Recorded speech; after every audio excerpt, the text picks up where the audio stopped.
Assalamualaikum warahmatullahi wabarakatuh. Nama saya Aina Syazwani binti Mas Said dari kelas DKM 2A. Nombor pendaftaran 10 DKM 20F 1024. Kumpulan saya akan membentangkan pencapaian dalam bidang sains dan teknologi zaman kerajaan Bani Umayyah. Pengaliran ilmu dan sains teknologi Islam ke Barat banyak dimainkan oleh kerajaan Islam yang berpusat di Sicily, pulau perhampiran Itali, dan Andalus yang terletak di Sepanyol. Melalui Andalus dan Sicily, hampir keseluruhan hasil karya klasik Greek atau Yunani sampai ke tangan orang Eropah oleh sarjana-sarjana Islam Andalus. Justeru itu, sumbangan sarjana Islam dalam kelahiran tamadun Barat amatlah besar. Hampir keseluruhan ilmu yang berkembang di Eropah yang pada waktu itu mempunyai pengaruh kesarjanaan Islam yang sangat besar. Pengaliran ilmu sains dan teknologi dari tamadun Islam terutama melalui medium Sicily dan Andalus telah dimungkinkan dengan kemunculan penterjemah-penterjemah masyarakat Barat Kristian sendiri yang aktif melakukan penterjemahan karya-karya ulama Islam. Antaranya Adelaide Daribat, seorang sarjana ulum Inggeris yang lahir sebelum zaman Roger Bacon. Beliau telah menterjemahkan buku aritmetik karya Al-Khawarizmi ke bahasa Latin. Seterusnya, saya akan membentangkan tentang pengenalan kerajaan Bani Umayyah. Kerajaan Bani Umayyah berasaskan pewarisan pertama selepas kewafatan Nabi Muhammad SAW. Selain itu, kerajaan ini terdiri daripada keluarga di dalam kaum Quraisy Mekah. Selain itu, kerajaan Bani Umayyah ini berkuasa dari tahun 661 Masihi sehingga tahun 750 Masihi. Kaum Bani Umayyah sebelum ini pernah menjadi musuh ketat Islam seperti Abu Sufyan sebelum mereka memeluk Islam. Seterusnya, asal nama kerajaan Bani Umayyah ini dapat dari nama Umayyah bin Abdul Syams. Berdasarkan tajuk yang saya bentang, saya akan memberikan definisi sains dan teknologi dalam Islam. Maksud sains Islam ialah suatu maklumat atau fakta yang didapati menerusi penyelidikan dan penemuan. Contohnya seperti ia adalah satu maklumat atau fakta yang didapati menerusi penyelidikan dan penemuan yang menggunakan kaedah-kaedah tertentu. Seterusnya, ia dikaitkan dengan cabang ilmu pengetahuan sistematik yang bertolak dari sesuatu sebab dan akibat yang boleh diuji dan dibuktikan kebenarannya. Seterusnya, sains ini merupakan suatu proses untuk sampai kepada suatu kebenaran disebabkan pertanyaan manusia terhadap asal-usul dan tujuan dan kewujudan sesuatu di alam semesta ini. Selain itu, kaedah yang digunakan untuk sampai kepada kebenaran mutlak ialah melalui kajian empirikal dan pengumpulan data-data melalui panca indera serta pemikiran manusia sahaja. Akhir sekali, maksud sains Islam adalah ilmu pengetahuan tertentu yang lahir hasil dari gabungan unsur fizik dan metafizik. Gabungan antara ilmu intelek dan ilmu wahyu. Gabungan antara falsafah dan sains yang pada prinsipnya ia selaras dengan ajaran dan konsep-konsep dasar dalam Islam. Seterusnya, saya akan membentangkan maksud teknologi. Penggunaan teknologi bermaksud penggunaan bersistem pengetahuan sains untuk tujuan amali. Tujuan teknologi ialah untuk memudahkan sesuatu proses kerja. Yang kedua, memaksimalkan penggunaan sesuatu peralatan. Yang ketiga, meningkatkan produktiviti dan menjimatkan masa. Islam hanya menerima bentuk teknologi yang memberi manfaat seperti untuk kemudahan dan kemakmuran kepada ummah. Islam menolak teknologi yang membawa kerosakan kepada minda dan fizikal seseorang. Assalamualaikum warahmatullahi wabarakatuh. Nama saya Lailatul Qamariah binti Murad, bernombor matrik 10 DKM 20F1008 dan saya daripada DKM 2A. Pada kali ini saya akan membentangkan tentang pencapaian sains dan teknologi pada zaman kerajaan Bani Umayyah. Pada asasnya, apabila kita mendengar perkataan sains dan teknologi, kita akan berfikir tentang kemajuan pada satu perubahan di dalam satu kerajaan tersebut. Bagaimanakah cara mereka untuk mencapai kemajuan dalam satu kerajaan tersebut? Antaranya, karya-karya yang dikaji ialah karya perubatan, kimia, astronomi dan geografi, biologi serta matematik. Dengan mengkaji karya-karya tersebut, mereka dapat memperolehi sesuatu kepakaran dalam sesuatu bidang. Kemudian mereka mempelajari segala perkara yang diketahui oleh manusia sebelum mereka. Ini berkait dengan mengkaji semula karya-karya terdahulu yang berdasarkan catatan-catatan terdahulu, lalu mereka mempelajari semula dan mengolah hasil karya tersebut kepada satu perubahan ataupun penambahbaikan. Kemudian dengan ilmu-ilmu yang ada, mereka dapat mendirikan hospital dan institusi kepakaran dalam penyakit.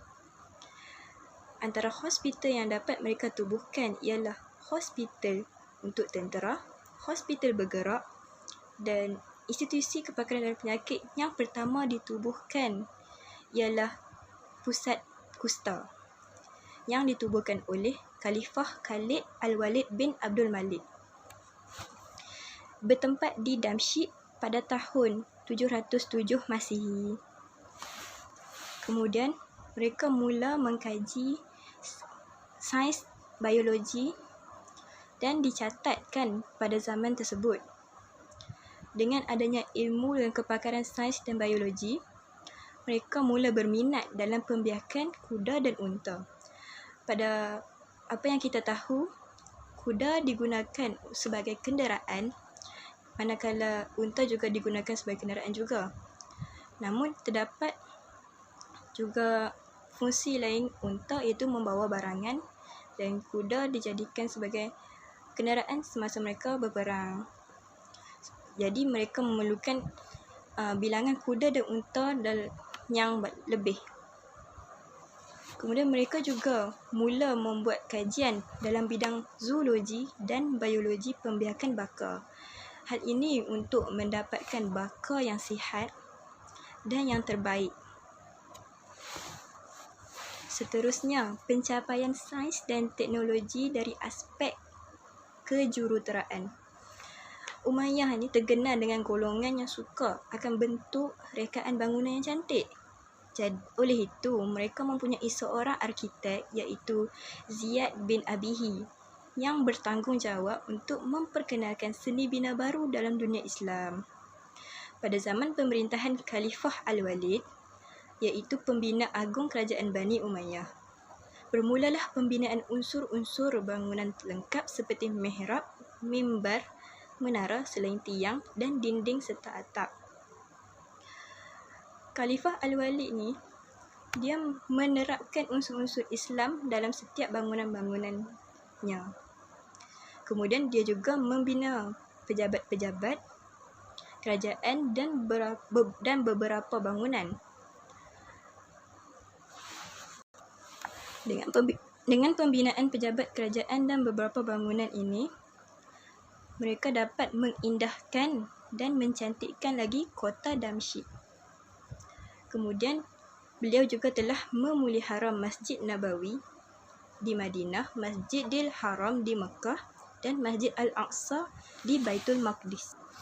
Selain itu, beliau juga telah menyempurnakan pembinaan batu di Baitul Maqdis, iaitu Kubah Al-Saqrah dan juga Istana Al-Hamra di Granada pada masa kini. Pada masa kini, apa yang dapat kita lihat ialah hanya peninggalan bersejarah kerajaan Bani Umayyah. Kita dapat mengetahui bahawa adanya Masjid Cordoba, Madinah Al-Zahra, seni bina air pancut di Granada, Istana Al-Hamra di Granada juga. Sekian daripada saya. Assalamualaikum warahmatullahi wabarakatuh. Nama saya ialah Nur Aina binti Rosli. Saya daripada kelas DKM 2A. Nama matrik saya ialah 10 DKM 20F1040. Hari ini saya akan membentangkan tentang kesan sains, teknologi dan kejuruteraan. Kesan pertama ialah teknologi kejuruteraan dan pertahanan. Alat pertahanan daripada senjata kecil sehingga kelengkapan peperangan dapat dibina dengan adanya ilmu berkaitan pertahanan dan kejuruteraan. Seterusnya, teknologi ini dapat membawa kebaikan kepada negara dan juga manusia sejagat pada masa kini, terutama apabila adanya peperangan. Kesan yang kedua ialah kesan terhadap teknologi maklumat. Kita akan menjadi lebih mudah untuk mendapatkan maklumat dengan adanya capaian internet pada zaman sekarang. Seterusnya, penyampaian dakwah Islam juga akan dapat diperluaskan dengan lebih mudah dengan adanya pengaruh media massa. Seterusnya ialah kesan terhadap bioteknologi, iaitu teknologi bio. Manusia zaman sekarang dapat menghasilkan makanan ubah suaian genetik, iaitu genetically modified food dengan adanya ilmu sains dan teknologi bio yang kita dapat daripada kerajaan Bani Umayyah dahulu. Seterusnya, zaman sekarang juga dapat menghasilkan makanan yang murah, tahan lama dan meningkatkan pengeluaran tanaman seperti beras merah daripada makanan ubah suaian genetik ini. Sekali ialah kesan terhadap teknologi perubatan. Teknologi perubatan zaman kini lebih mudah untuk mendapatkan rawatan kesihatan dengan adanya perubatan moden seperti IMRT, iaitu Intensity Modulated Radiation Therapy dan juga hemodialysis. IMRT ini digunakan untuk merawat kanser ataupun tumor. Hemodialysis pula digunakan untuk pesakit yang mempunyai sakit buah pinggang. Seterusnya, dengan adanya perubatan moden, kita dapat mengenal pasti sebarang masalah kesihatan dengan tepat dengan adanya teknologi perubatan moden zaman kini.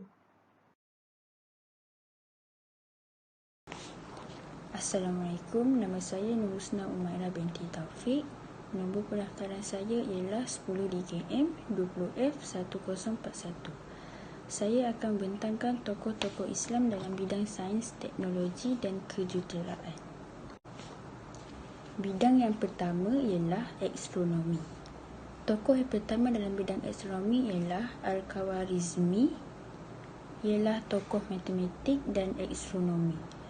Dari segi matematik, Al-Khawarizmi memperkenal ilmu algebra dan hisab. Dari segi astronomi pula ialah ilmu falak, iaitu pengetahuan mengenai bintang yang melibatkan kajian tentang kedudukan, pergerakan dan tafsiran berkaitan dengan bintang. Sumbangannya ialah membuat Jadual pergerakan matahari. Kitab yang dihasilkan ialah kitab Zish al-Awwal. Seterusnya ialah Al-Biruni, tokoh astronomi Islam yang terulung. Karya agungnya ialah Rasal Al-Biruni, sebuah ensiklopedia astronomi dan matematik. Beliau telah membuat jadual gerhana matahari dan gerhana bulan. Kejayaannya yang terpenting ialah menentukan musim dan pasang sudut air laut, mencipta jam dan kalender, dan mencipta alat menyukat ketumpatan. Seterusnya ialah Al-Battani. Beliau memperkenalkan teknik pengiraan astronomi secara trigonometri. Sumbangan terbesar beliau kepada dunia sains dan matematik ialah dalam bidang falak, di mana Al-Battani telah menghabiskan sebahagian besar hidupnya membina pusat kajian cakrawala di Rakyah. Beliau juga menghabiskan masa dengan melakukan aktiviti pencerapan terhadap bintang. Seterusnya dari segi bidang perubatan. Tokoh yang pertama ialah Ibn Sina. Ibn Sina ialah tokoh Islam yang terkenal dalam bidang perubatan. Beliau boleh menganalisi pelbagai penyakit kerana beliau mula mengembangkan bakat dalam bidang kedoktorannya. Apabila berjaya mengubati ramai orang yang pertama menemui ubat bius. Beliau juga mencipta alatan perubatan seperti picagari, alatan pembedahan yang lain, serta mencipta kaedah pemerhatian dan analisis dalam bidang perubatan. Seterusnya ialah Al-Razi, tokoh perubatan Islam. Beliau banyak menghabiskan masa usianya dengan mendalami ilmu perubatan dan membantu orang. Al-Razi juga menjadi individu pertama yang mengumumkan penggunaan alkohol untuk tujuan perubatan. Individu pertama yang mengenal pasti perbezaan penyakit, cacar dan campak. Seterusnya ialah Ibnu Al-Nafis. Beliau telah menemui sistem pendarahan kecil yang dikenali sebagai sistem sirkulasi pulmonari. Dalam bidang kejuruteraan pula ialah tokoh Al-Jazari. Digelar bapa kejuruteraan kerana beliau telah memperkenalkan dan mencipta cara menghasilkan robot, mencipta pelbagai teknologi yang menggunakan kuasa air. Sumbangan Al-Jazari adalah mereka bentuk dan menghasilkan sistem mengangkat barang-barang berat dari kapal. Sumbangan beliau yang paling besar ialah mencipta sistem mengepam air dari dalam tanah menggunakan giar. Yang terakhir ialah Banu Musa. Beliau berjaya mencipta mesin menggunakan bantuan air dan angin. Ciptaan beliau ini digunakan untuk memesin jagung, menghancurkan gula dan mengepam air. Beliau juga berjaya mencipta satu benjana automatik yang boleh mengisi benjananya sendiri. Itu saja daripada saya untuk menerangkan tokoh-tokoh sains, teknologi dan kejuruteraan Islam.